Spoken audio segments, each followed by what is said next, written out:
A programming type of question from tuple. T is a tuple of email IDs. Write a Python function.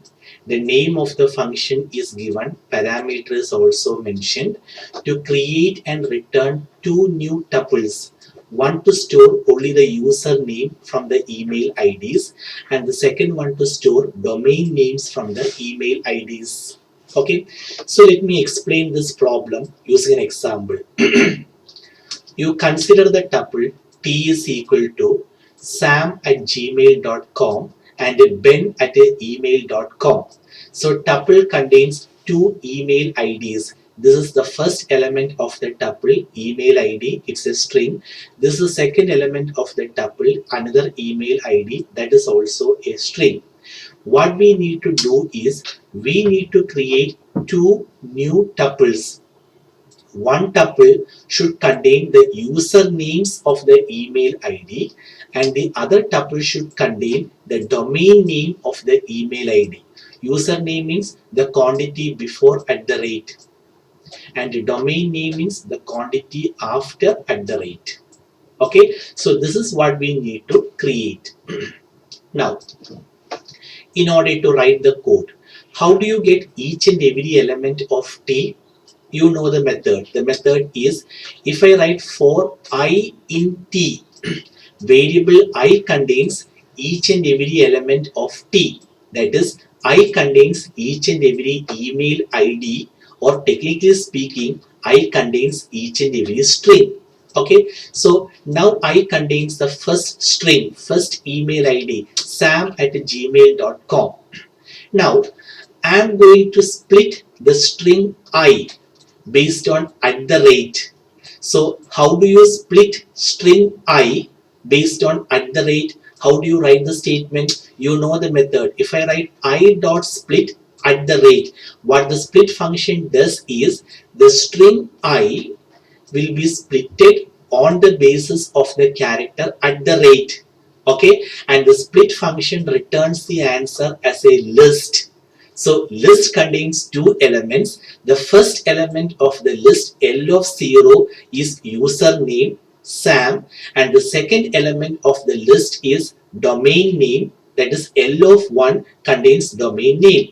So let me store the answer in variable L, so that your L of 0 contains the left hand side of @, that is username Sam, and L of 1 contains the right hand side of @, which is domain name gmail.com.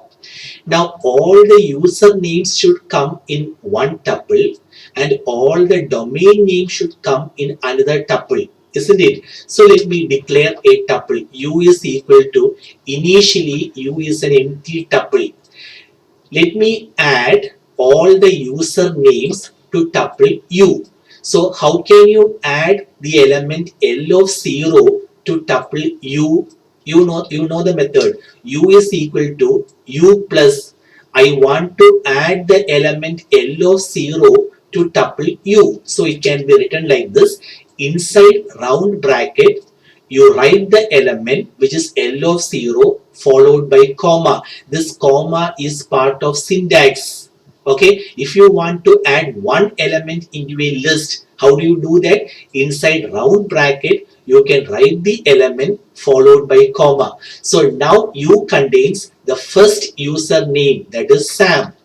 So now your U points to Sam.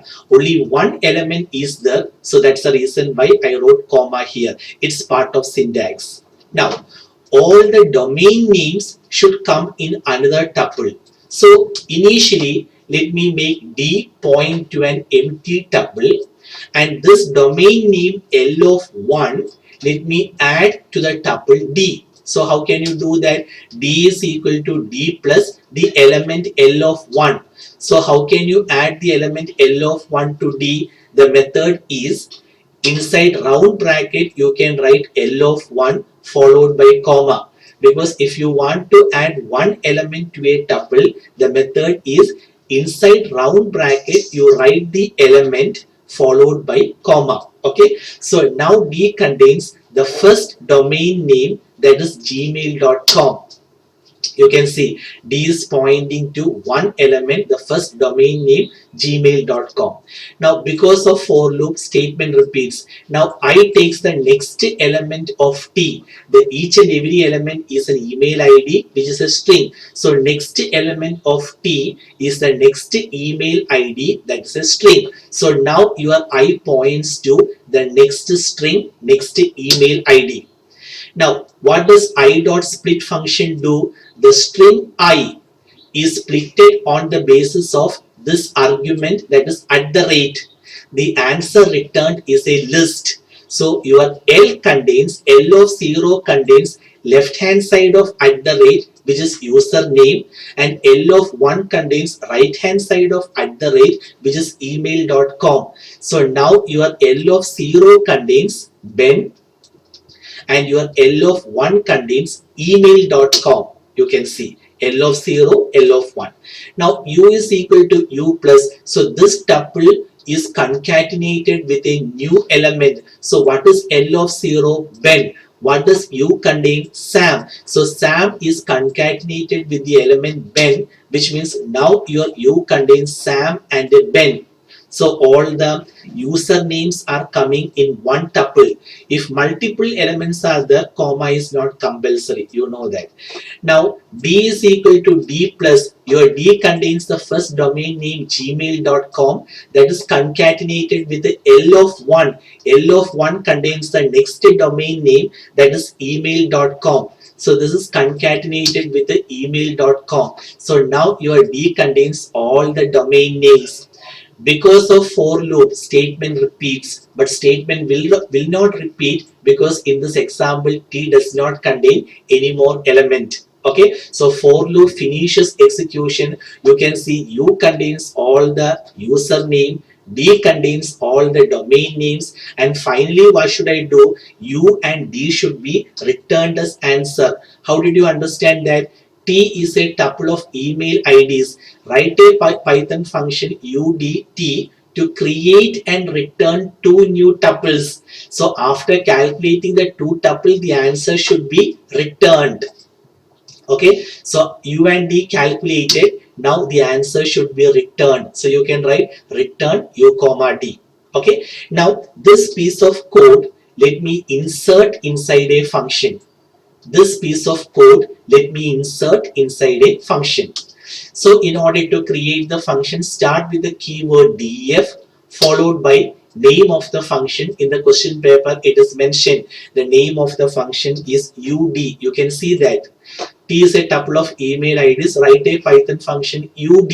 Okay, so don't give any other name, ud followed by function symbol followed by colon. Certainly the tuple should be passed as an argument, because in the question paper you can see T is passed as an argument. Now the code we have already, don't forget you need to write the document string, make it a habit. Okay, so you should write at least one line of comment, document string, and we have derived the code. You can write the code here. Your function is ready. Okay, so this is how you create the function.